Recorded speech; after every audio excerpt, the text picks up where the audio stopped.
Assalamualaikum warahmatullahi wabarakatuh.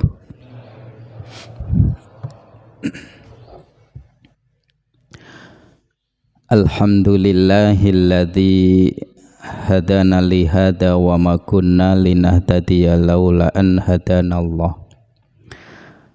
Asyhadu an la ilaha illallah wahdahu la syarikalah. Wa ashhadu anna Muhammadan abduhu wa rasuluhu la nabiyya ba'dah. Allahumma salli wa sallim ala nabiyyina wa maulana Muhammad wa ala alihi wa ashabihi wa barik wa sallima tasliman katsira. Qala Allah Ta'ala fi kitabihil karim, a'udzu billahi minasy syaithanir rajim. Bismillahirrahmanirrahim. Ya ayyuhalladzina amanu taqullaha haqqa tuqatihi wa la tamutunna illa wa antum muslimun. Shadaqallahul azim. Amma ba'd. Para bapak, para ibu, jamaah salat subuh di Masjid Baitul Arqam yang saya hormati dan yang saya muliakan. Sebelum pengajian dimulai, terlebih dahulu saya mengajak kepada diri saya, tentunya kepada Bapak Ibu jamaah, untuk senantiasa selalu bersyukur kepada Allah Subhanahu wa Ta'ala. Alhamdulillah, pada kesempatan pagi hari ini kita bisa bertemu kembali, kita bisa bermujalasah kembali di majelis yang sangat mulia, yaitu di Masjid Baitul Arqam. Mohon maaf kepada Bapak Ibu sekalian atas ketidakhadiran saya pada kajian Jumat yang lalu, Jumat akhir bulan Dzulhijjah atau Jumat akhir tahun 1447. Nah, tidak terasa Bapak Ibu, Jumat ini kita sudah masuk di tahun baru, yaitu tahun 1448, dan bulan Muharramnya kita sudah berada di tanggal 4, hari Selasa, Rabu, Kamis, Jumat. Jadi kita sekarang sudah berada di tanggal 4 bulan Muharram. Nah Bapak Ibu, Jumat yang lalu ketidakhadiran saya karena sakit perut disertai dengan BAB. Hari Sabtunya sudah mending, malam Ahad Allah kasih penyakit lagi, sampai hari ini belum sepenuhnya total sembuh. Ternyata penyakitnya beda lagi Bapak Ibu. Penyakitnya adalah puer atau nyeri pada sisi pantat sebelah kanan. Itu kalau duduk lama nyeri, tapi alhamdulillah sekarang sudah mending. Nah, dalam bahasa medisnya itu penyakitnya namanya sindrom piriformis. Itu menurut bahasa medisnya Bapak Ibu. Seperti halnya kalau penyakit paru-paru itu namanya tuberkulosis. Nah, kalau ini namanya sindrom piriformis. Alhamdulillah Bapak dan Ibu, semuanya itu adalah sebuah cobaan dari Allah, menguji kesabaran dan menguji ketaatan kita sejauh mana ketika Allah memberikan sakit, apakah kita akan tetap istiqomah ataupun tidak. Nah, itu semuanya adalah ujian.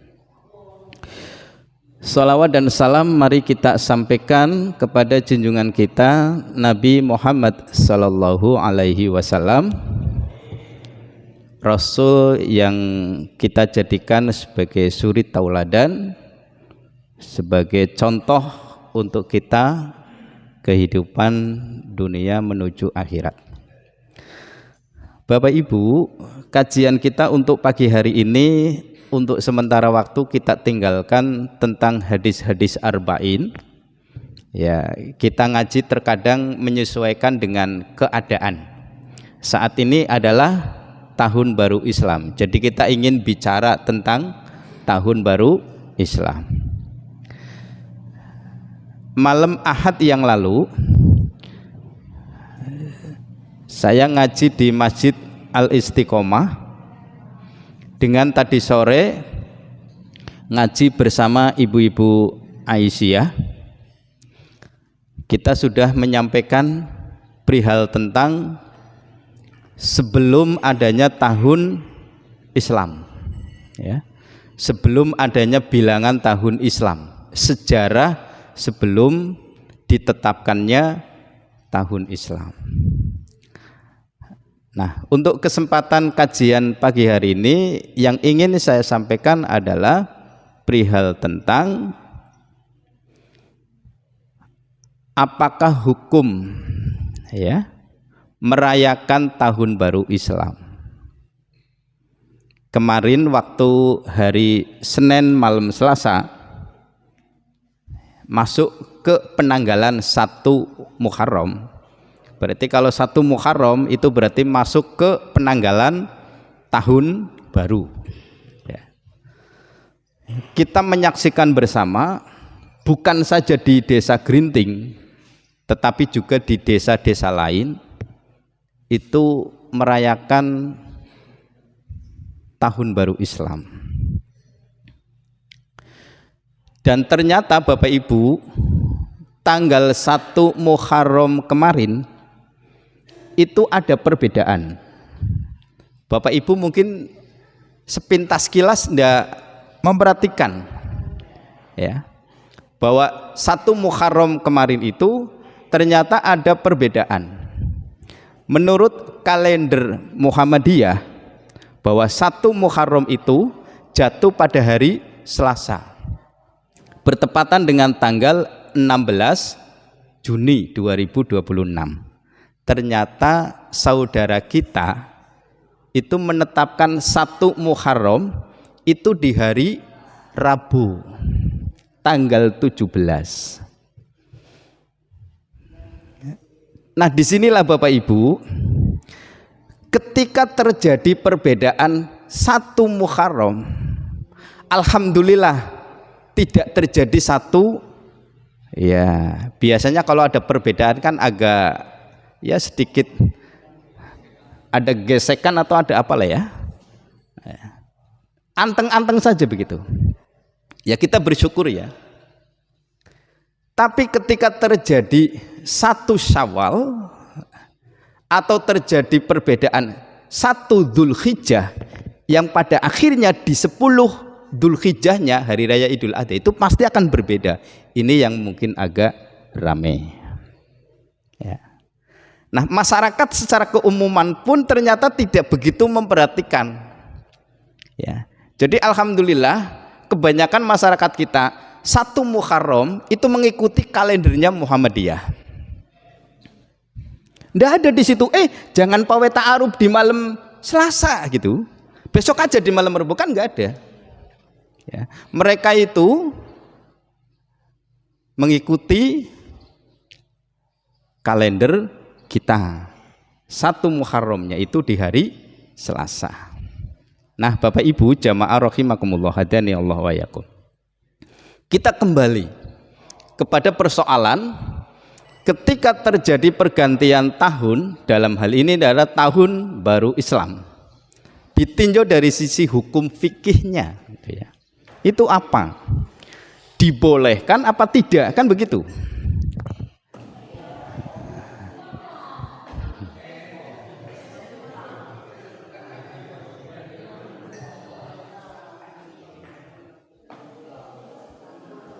Cek.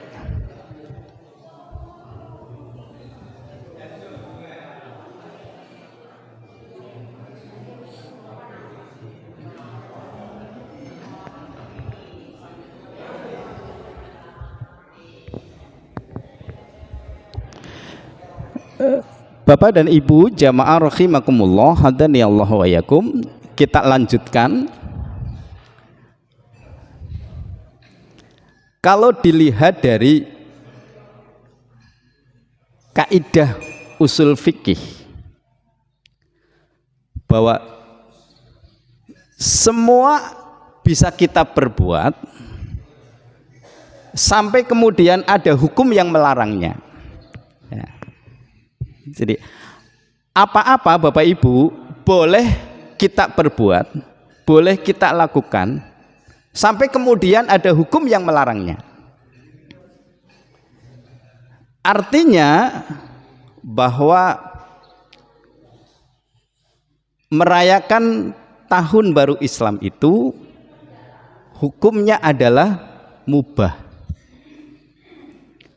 boleh, tapi juga tidak diperintahkan, namun juga tidak dilarang. Bisa dipahami sampai sini Bapak Ibu? Oke. Ini supaya jangan sampai ada satu kelompok yang seakan ketika datangnya tahun baru harus dirayakan. Tidak ada kata harus. Ya.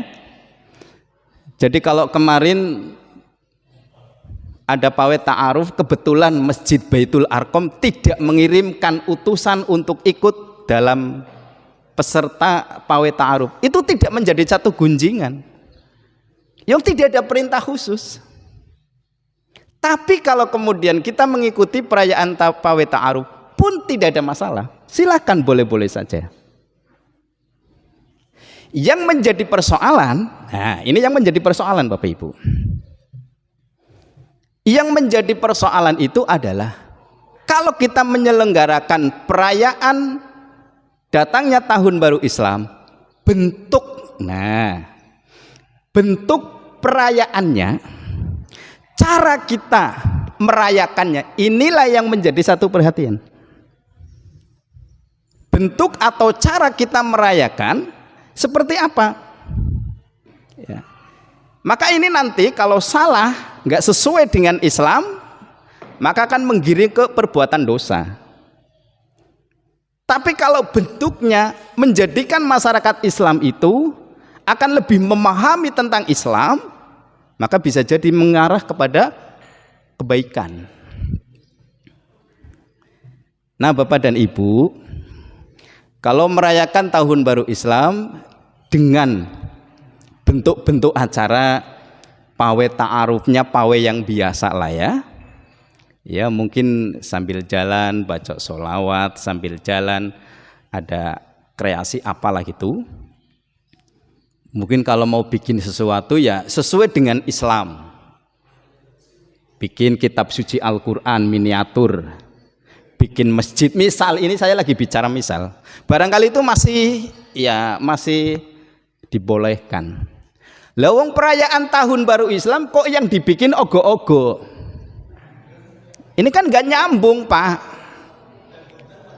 Apa ada? Loh kok apa ada? Silakan Bapak Ibu perhatikan di media sosial. Perayaan tahun baru Islam membikin satu kreasi, malah yang dibikin ogo-ogo.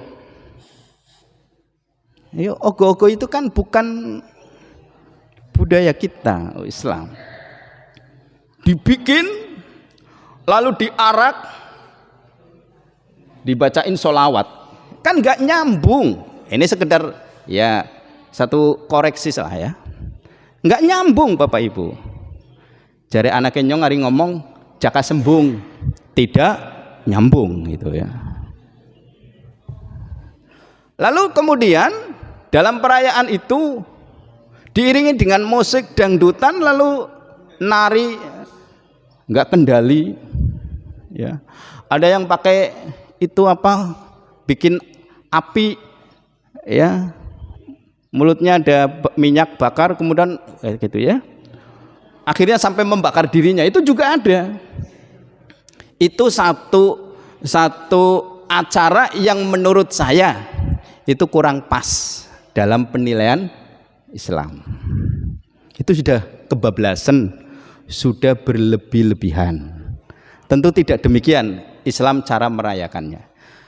Mungkin yang lebih tepat lagi adalah dengan pengajian-pengajian oleh para da'inya, oleh para kiainya, sampaikan perihal tentang sejarah-sejarah Islam, tentang di dalamnya mula-mula adanya tahun Islam dan seterusnya dan seterusnya. Mungkin itu yang pas. Kemudian Bapak dan Ibu jamaah rahimakumullah, ada yang merayakan tahun baru Islam itu dengan cara bersih-bersih pusaka ya. Benda-benda pusaka itu setiap malam satu suro atau satu Muharram itu dicuci, diarak dulu sebelumnya, kemudian dicuci, air bekas cuciannya menjadi bahan rebutan. Ini juga enggak pas. Kalau itu dilakukan di luar Islam barangkali tidak masalah, tapi kalau itu dilakukan, diperbuat oleh umat Islam, ini yang menjadi masalah. Jadi prinsipnya merayakan tahun baru Islam hukumnya boleh-boleh saja sepanjang tidak bersinggungan dengan ajaran Islam itu sendiri. Tapi kalau kemudian menu acaranya justru membangkitkan semangat umat Islam di dalam memahami tentang Islam, barangkali itu ada baiknya. Nah Bapak dan Ibu jamaah rahimakumullah, hadani Allah wa yakum. Apa yang harus kita pahami dari persoalan tentang tahun baru Islam? Ketahuilah Bapak dan Ibu jamaah rahimakumullah, bahwa kita umat Islam itu memiliki tahun sendiri.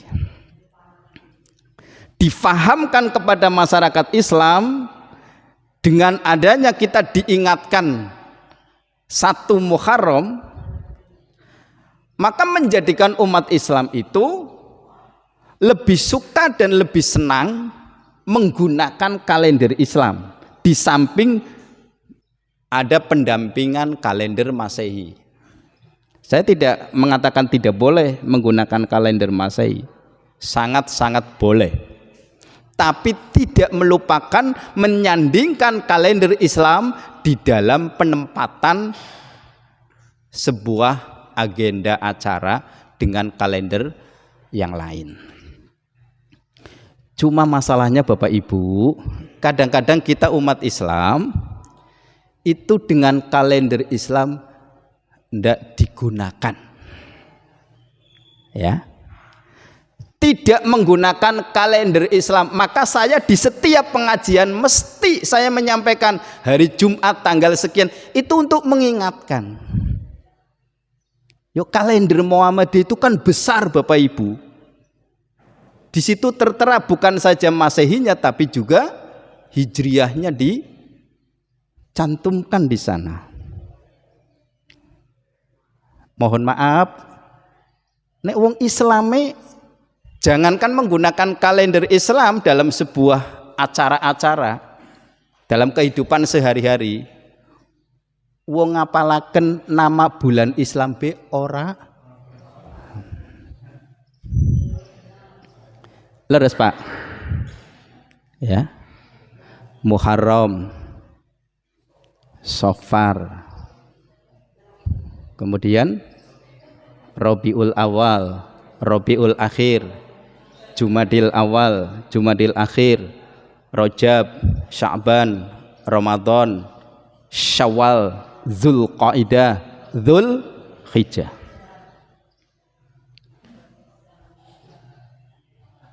Apal pisangkala dengan nama-nama bulan Islam itu hanya untuk dilakukan.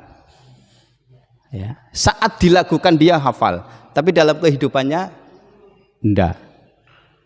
Maka sering kali saya menyinggung ketika saya mendapatkan undangan, ya. Lalu saya baca penanggalan Masehi digabung dengan penanggalan yang lain, ya. Dentah nyantumaken penanggalan Hijriah. Cuma di situ yang dicantumkan itu bukan nama bulan Hijriah, tapi lebih kepada nama bulan Jawa. Ya. Padahal tahunnya Hijriah, tapi bulannya enggak bulan Islam. Nah, misalkan 1448 Hijriah, tapi di situ bulannya bukan Muharram atau bulan Safar, tapi pakainya bulan, ya, misalkan bulan Mulut begitu, ya, akhir wiwit, kan begitu. Jadi mohon maaf, ini belum ngetrep, ya. Jadi monggolah para bapak ibu panjenengan semuanya, ketika mau mengadakan sebuah acara, monggo dicantumkan, disandingkan antara kalender Masehi dengan kalender Hijriahnya yang bener. Dideleng sing temenanan ning kalendere, bulane tanggale ndak tepat.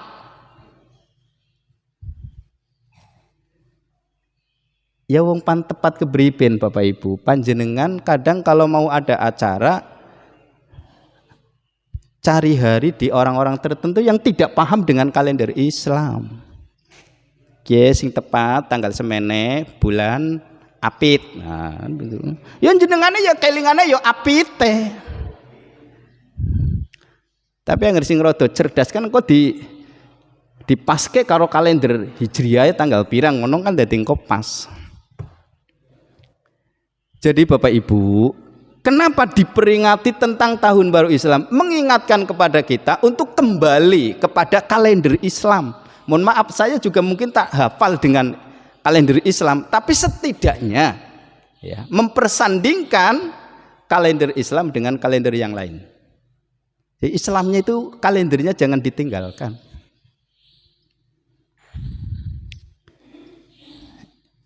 Yang berikutnya, kenapa kita harus memahami tentang itu Bapak Ibu? Karena kaitannya dengan persoalan ibadah. Kenapa sih umat Islam itu harus tahu tentang kalender Islam? Karena itu terkait dengan masalah ibadah. Contoh, di bulan Muharram itu ada amalan puasa sunnah. Jadi Pak Bu, puasa sunnah di bulan Muharram awalnya itu 10 Muharram awal, dan itu dilaksanakan sejak Nabi Musa alaihi salam. Tapi sampai kepada Rasulullah amalan 10 Muharram itu diteruskan. Lalu ada sahabat yang komplain, bukankah 10 Muharram itu adalah hari yang biasa dipercayai, dirayakan oleh orang-orang Yahudi Nasrani? Maka oleh Rasulullah, supaya membedakan dengan antara Islam dengan kaum Yahudi Nasrani, maka kemudian Rasulullah memberikan penambahan puasa di bulan Muharram, yaitu di tanggal 9. Namanya puasa Tasu'a. Tinjauan secara hukum fikihnya Bapak Ibu, ketika kita berpuasa sunnah di bulan Muharram, mau di tanggal 9 saja boleh, mau di tanggal 10 saja boleh, mau antara tanggal 9 dan 10 boleh. Kala itu Rasulullah, begitu tahun berikutnya Rasulullah belum mengamalkan puasa 9 Muharram, beliau sudah meninggal dunia, tapi sudah terucap. Maksudnya apa? Untuk membedakan antara puasa yang diperbuat oleh kaum Yahudi Nasrani dengan kita umat Islam. Maka Rasulullah kemudian memberikan penambahan puasa, namanya puasa Tasu'a. Puasa bulan Muharram tanggal 9 dan 10 itu pakainya Muharram, bukan menggunakan Juli.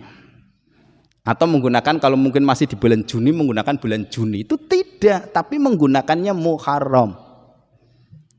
Puasa tanggal 9 hari Arafah itu pakainya tanggal 9.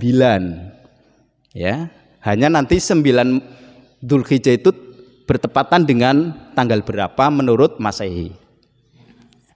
Jadi Bapak Ibu, bulan-bulan Islam ini terkait dengan masalah ibadah.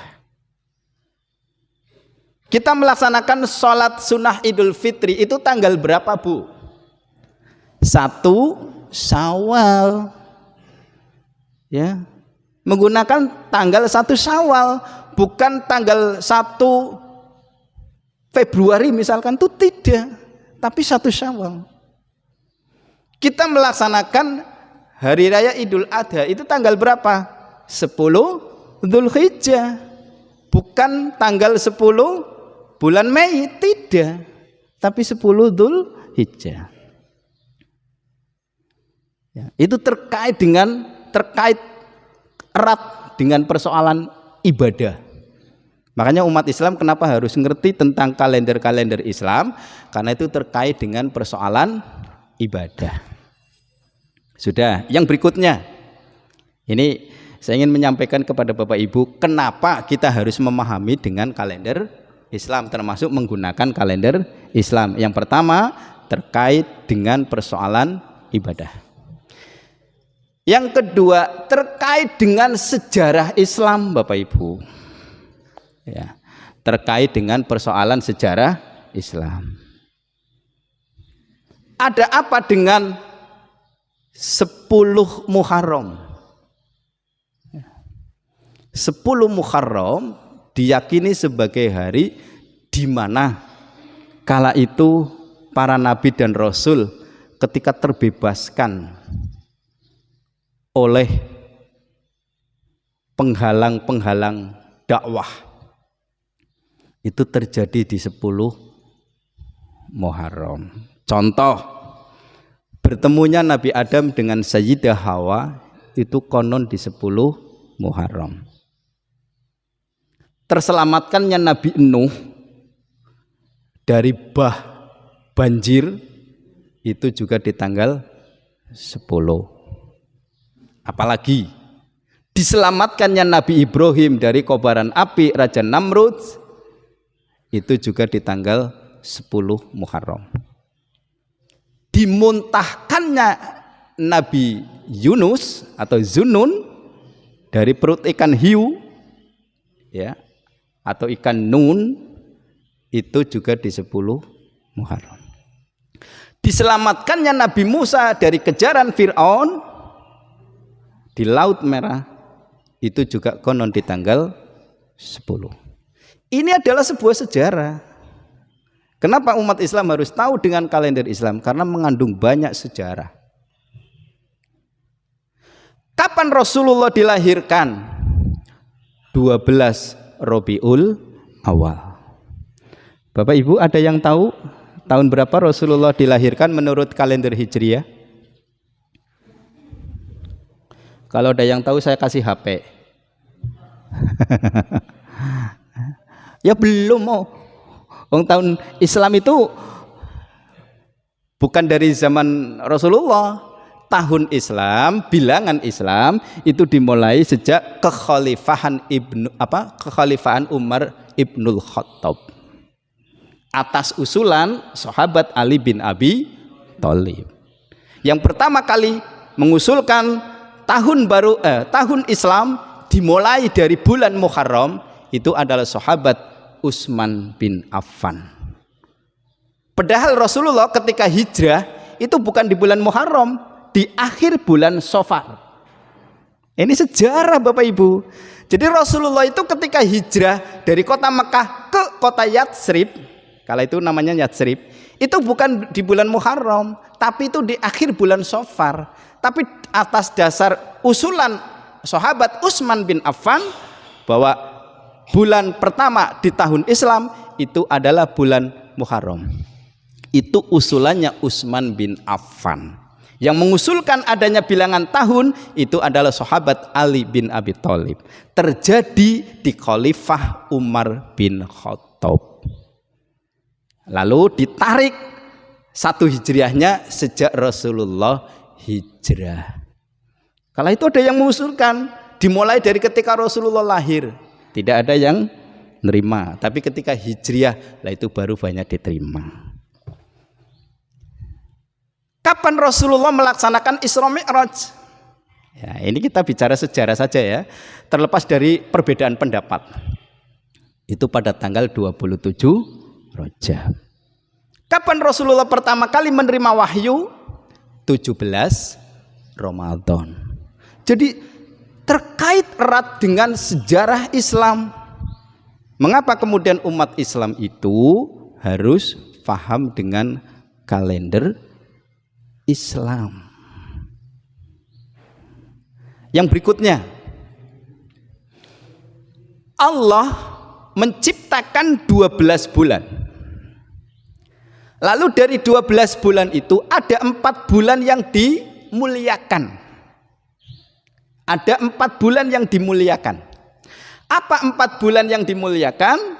Dan ini ada di dalam Al-Quran surah At-Taubah, surat yang ke-9 ayat ke-36 Bapak Ibu ya. Yang dinamakan dengan arba'atun hurum, 4 bulan yang diharamkan. Dzulqa'dah, Dzulhijjah, Muharram, dan yang satunya terpisah itu bulan Rajab. Bapak Ibu, bulan Muharram atau 4 di antara bulan-bulan yang dimuliakan itu memang banyak pantangan. Tapi nanti dulu Bapak Ibu jangan salah paham. Pantangan yang dimaksud adalah tidak boleh menzolimi pada dirinya sendiri. Artinya apa? Tidak boleh Bapak Ibu kita di bulan-bulan yang dimuliakan itu dengan gampangnya melakukan dosa. Karena apa? Kalau kita melakukan perbuatan dosa di bulan-bulan yang dimuliakan oleh Allah itu, maka dosa kita akan berlipat. Tapi kalau kita melakukan kebaikan pun oleh Allah, pahala kita akan dilipat gandakan. Jadi Bapak Ibu, saya ingin meluruskan bahwa di bulan yang oleh Allah dimuliakan, justru oleh kita masyarakat keumuman itu malah kadang-kadang dijadikan bahwa menjadi sebuah larangan untuk melakukan sebuah acara. Contoh, nek bulan Dzulqa'dah biasanya berbarengan dengan bulan Apit, ya kan? Lha kuwi nang kono akeh wong sing meyakini nek bulan Apit ora kena nggo apa ya? Ora kena nggo gegawean wis lah ya. Oh, gegawean ya. Termasuk di dalamnya itu hajatan. Silahkan Bapak Ibu pirsa. Nek bulan Syawal wong hajatan begitu ramenya. Bener Pak Bu? Ya, saking ora sabare malam takbiran wis nggo. Ya kan? Tapi begitu datang bulan Dzulqa'dah yang berbarengan dengan bulan Apit, sepi.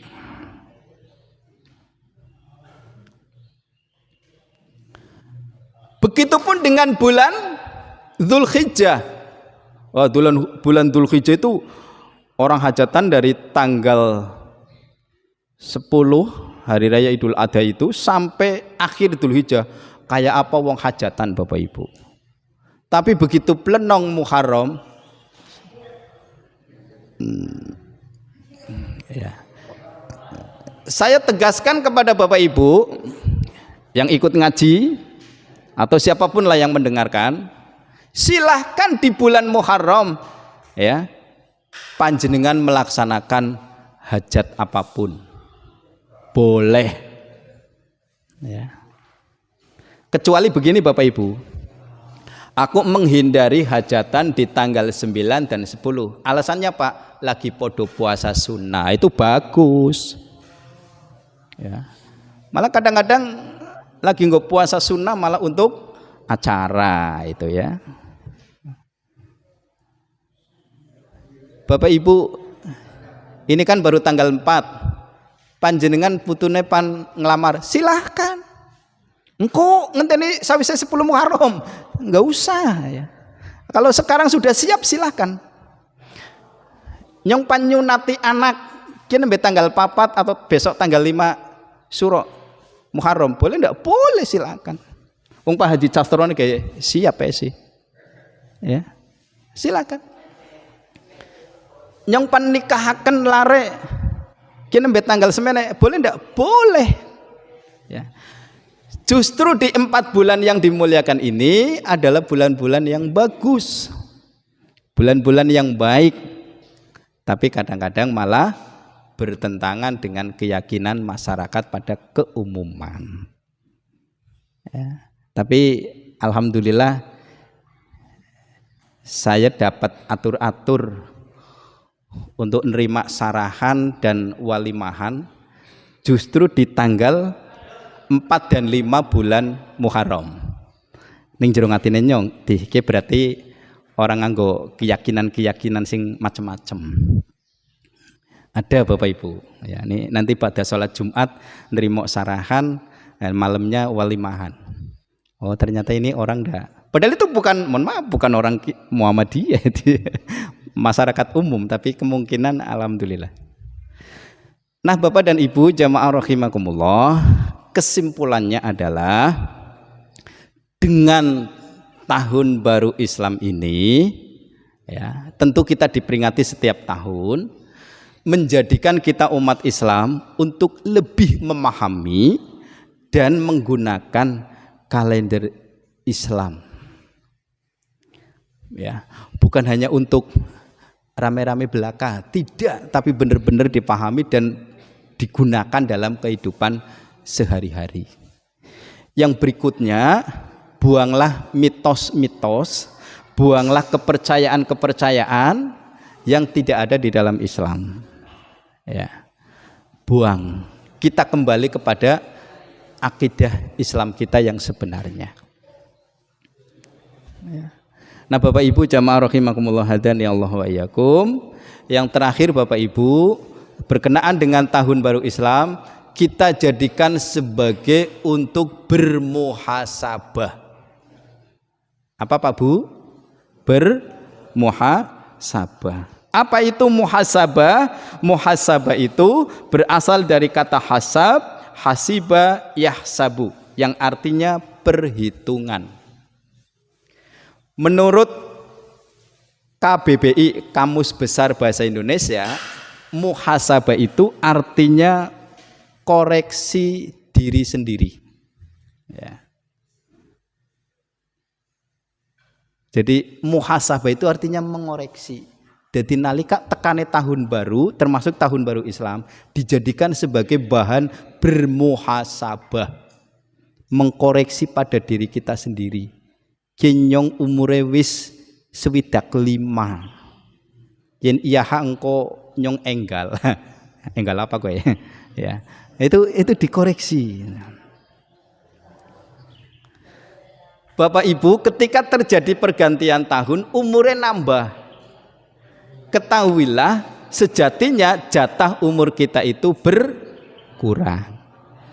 Untungnya berkurangnya tinggal berapa oleh Allah dirahasiakan. Coba angger tinggal berapanya oleh Allah diberitakan dari sekarang, jenengan ora kolu mangan, ya. Misalkan lewat mimpi lah misalkan, ya, dan mimpi tentang itu benar, misalkan, wahai Zainal, umurmu tinggal 5 hari ini.